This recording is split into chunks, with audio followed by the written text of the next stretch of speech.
Le festival Saint-Michel Anti-RH est de retour à l'abbaye avec 5 dimanches de concert. Et avec nous sur place, Jean-Michel Verneige, bonsoir. Vous êtes le directeur artistique du festival. Bonsoir à vous aussi, Vincent Dumestre. Vous êtes luthiste, guitariste et chef d'orchestre à la tête de l'ensemble Poème Harmonique que vous dirigez. Vous allez vous produire au festival. Après l'annulation de l'édition 2020 en raison de la crise sanitaire, le festival revient pour sa 35e édition. Jean-Michel Verneige, le festival a repris dimanche dernier. C'est un moment d'émotion?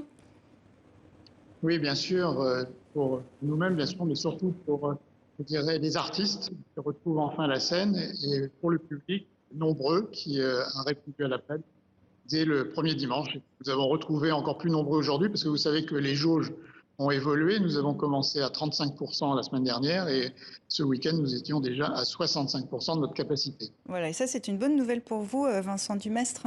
Vous allez y jouer à ce festival qui couvre un répertoire baroque du XVIe au XVIIIe siècle.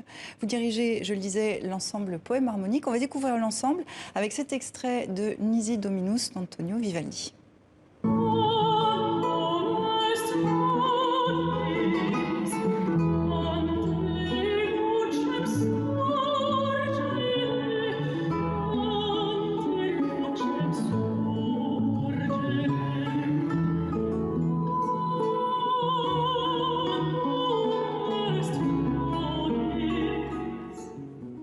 Voilà, ce sera au programme de votre concert le dimanche 27 juin. Des chants populaires et du bel canto, mettez-nous l'eau à la bouche.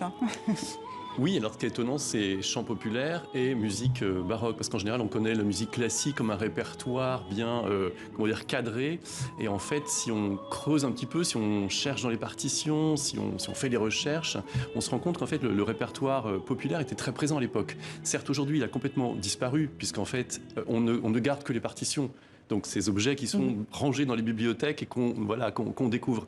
La musique populaire, elle existait et on la faisait en même temps. Et ça, c'est un petit peu le principe de ce concert. D'ailleurs, votre concert s'intitule Chant populaire et bel canto, une procession à Venise. Venise était la capitale mondiale de la musique à l'époque. C'est la capitale mondiale de beaucoup de choses, du commerce, et effectivement, grâce au commerce de la musique, parce qu'en fait, entre l'Orient et l'Occident, il y avait une vraie porosité, on importait des instruments, on découvrait des instruments extraordinaires, et d'ailleurs, on en joue de ces instruments, par exemple le colachone qu'on va jouer dans ce concert, c'est un instrument très bizarre qu'on joue pour la Commedia dell'arte notamment, avec un très grand manche, enfin un instrument extraordinaire. À cordes? C'est un instrument à cordes? Oui, à cordes avec un plectre, et tous ces instruments étaient intégrés dans une espèce de fête joyeuse qu'il y avait à Venise, même si c'était de la musique sacrée, il y avait une grande joie de faire ce répertoire qui mélangeait le populaire, entre guillemets, et le savant. Nisi Dominus, qu'on entendait tout à l'heure, couronne ce programme. C'est un chef-d'œuvre de Vivaldi interprété, cette fois par une femme. Souvent, c'est les hommes qui l'interprètent, je me trompe? Oui, alors, en fait, il y a une espèce de tradition au XXe siècle, depuis le XXe siècle, de faire chanter des contre-ténors. Et ce qui est très intéressant à Venise, c'est qu'en fait, sous la direction de Vivaldi, c'était un orphelinat, en fait. C'était l'Ospedale della Pietà, c'est-à-dire un hôpital qui recevait des orphelines. Et ce n'était que des femmes qui jouaient, que des femmes qui chantaient, dont effectivement la soliste du Nisi Dominus, qu'on ne connaît plus aujourd'hui, mais qui était une jeune femme qui participait toute à ces concerts. Puis on sent le plaisir de revenir, de jouer à nouveau. Ça sera le cas c'est dans 15 jours, hein, le 27 sur place. On retourne là-bas auprès de vous, Jean-Michel Verneige. L'heure, est-ce qu'il est aussi peut-être un premier bilan après la pandémie? Vous reprenez, mais est-ce que cette pandémie a fait des dégâts dans le festival?